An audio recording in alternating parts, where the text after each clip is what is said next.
j'éprouve à effectuer cette mission de visite de l'état d'avancement des travaux de construction du CM de Nialé, financé par la Fondation Hollande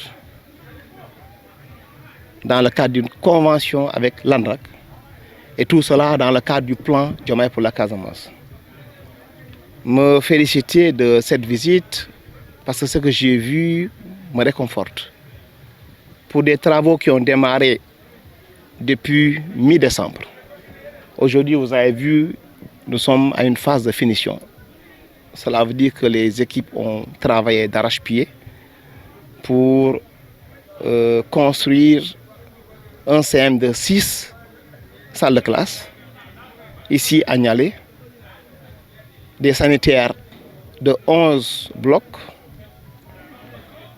en tenant compte également du genre, des blocs pour les jeunes filles, mais également pour les personnes à mobilité réduite. Mais ce qui me réconforte le plus, c'est la salle informatique qui est là, au niveau de ce CM. Et si vous voyez le modèle, c'est un CM à étage, dans un milieu rural. Pourquoi? Parce que le CM de Nialé, pour la 3e année consécutive, fait du 100% BFM. Donc il faut améliorer les conditions d'apprentissage de ces enfants afin de leur pousser également à maintenir ce flambeau et cette excellence qui va continuer, j'en suis sûr et certain. Je disais tantôt que je suis content d'être là parce que cette initiative, il faut saluer nos 2 chefs d'État, son Excellence le Président Adama Barrow de la Gambie et son Excellence le Président Bassirou Diomaye Diakhar Faye du Sénégal. Et c'est sur instruction de ces deux-là que la Fondation Hollande a commencé à intervenir dans cette partie du Nord-Sédian et plus précisément dans la commune de Djibidione. Le président Adama Barrow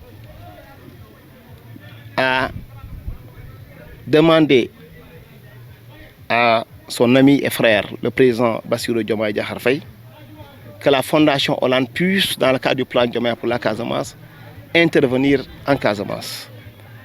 Et c'est à l'issue de rencontres, d'abord en recevant le représentant de la Fondation à Dakar, qu'après ce dossier m'a été transmis et automatiquement nous avons signé une convention entre l'ANRAC et la Fondation Hollande, convention signée le 10 octobre 2025. Et figurez-vous, 20 jours après, j'ai convié une équipe de la Fondation Hollande à venir visiter cette école. Quand on venait, on avait trouvé juste cet abri provisoire et ces quelques salles de classe. On a été aussi également après à dîner à Djinakunda. Mais séance tenante, nous avons pris la décision vraiment de construire ces 6 salles de classe que vous avez vues qui sortent sous terre. Un logement pour les enseignants, parce que le logement, ce qui servait du moins de logement pour les enseignants, c'est un poulailler, où une portion a été juste aménagée pour que les enseignants puissent dormir. Vous savez bien que les conditions d'accueil et d'hébergement à milieu rural ne sont pas les meilleures.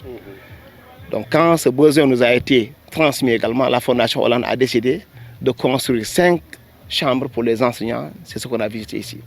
Et ce même modèle va être construit également au niveau du village de Djinakunda. Et ce qui me réjouit le plus dans ça, c'est que ces infrastructures éducatives vont être équipées de points d'eau, de panneaux solaires et tout ce qui a comme commodité pour permettre à ces jeunes de pouvoir avoir étudié dans les meilleurs standards. Ça, vraiment, je tenais à le magnifier. Et c'est l'occasion pour moi de féliciter la Fondation Hollande, représentée par Ibrahim Sonko, derrière moi.